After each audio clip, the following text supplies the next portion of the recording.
பாக்யராஜ் டிஆருக்கு கூட தான் கூட்டம் சேர்ந்துச்சு. விஜய் பற்றி கேட்டதும் செல்லூர் ராஜு டென்ஷன்.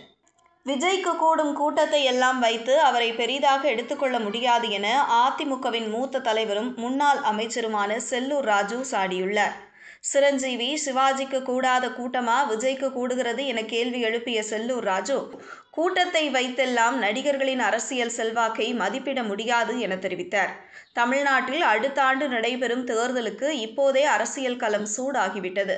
கூட்டணி எல்லாம் தாண்டி இப்போது பல்வேறு கட்சிகளும் தேர்தல் பிரச்சாரத்தை ஆரம்பித்துவிட்டன. அப்படித்தான் நடிகரும் தாவேக தலைவருமான விஜய் மாநிலம் முழுக்க சுற்றுப்பயணம் மேற்கொண்டிருக்கிறார். ஒவ்வொரு வாரமும் சனிக்கிழமைகளில் பிரச்சாரத்திற்கு வரும் விஜய் மக்களிடையே உரையாற்றி வருகிறார். விஜயை பார்க்க நல்ல கூட்டம் கூடுகிறது. விஜய் செல்லும் இடத்திற்கு அருகே இருக்கும் ஊர்களில் இருந்தெல்லாம் மக்கள் வருகிறார்கள். இதனால் விஜய் பிரச்சாரத்தில் அதிக கூட்டத்தை பார்க்க முடிகிறது. இதற்கிடையே சிரஞ்சீவி சிவாஜிக்கு கூடாத கூட்டமா விஜய்க்கு கூடுகிறது என கேள்வி எழுப்பிய செல்லூர் ராஜு, கூட்டத்தை வைத்தெல்லாம் நடிகர்களின் அரசியல் செல்வாக்கை மதிப்பிட முடியாது என சாடியுள்ளார். இது தொடர்பாக மதுரையில் நடைபெற்ற நிகழ்ச்சி ஒன்றில் பேசிய செல்லூர் ராஜு, இந்த ரசிகர் கூட்டத்தை எல்லாம் பார்த்து பெரிதாக எடுத்துக்கொள்ள வேண்டாம்.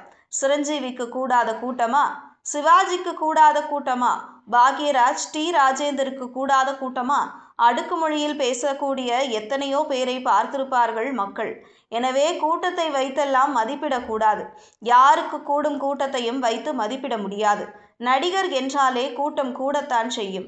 விஜய் ஒரு முன்னணி நடிகர், கதாநாயகனாக நடித்தவர். அவருக்கு என ரசிகர் கூட்டம் இருக்கிறது. அதையெல்லாம் நான் குறை சொல்லவில்லை. அந்த ரசிகர்களை பக்குவப்படுத்தி கொண்டு செல்ல வேண்டும். சிவாஜி கணேசனை நம்பி வந்தவர்கள் எல்லாம் எங்கு போனார்கள்? அட்ரஸே இல்லாமல் போய்விட்டார்கள். காங்கிரஸில் இருந்து பல கட்சிகள் மாறி ஒவ்வொரு கட்சிகளிலும் முக்கியத்துவம் இல்லாமல் போனார்கள். பாக்யராஜ் தொடங்கி பலருக்கும் இதே கதைதான். நான் குறை சொல்ல வேண்டும் என சொல்லவில்லை. கூட்டத்தை வைத்து முடிவு செய்யக்கூடாது என்பதற்காக சொல்கிறேன் என்றார்.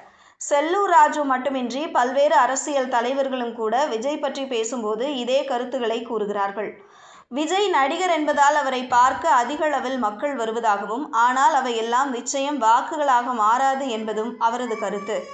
நடிகரும் மக்கள் நீதி மய்ய தலைவருமான கமலஹாசனும் கூட நேற்று செய்தியாளர்களிடம் பேசும்போது இதே கருத்துக்களை தான் கூறியிருந்தார்.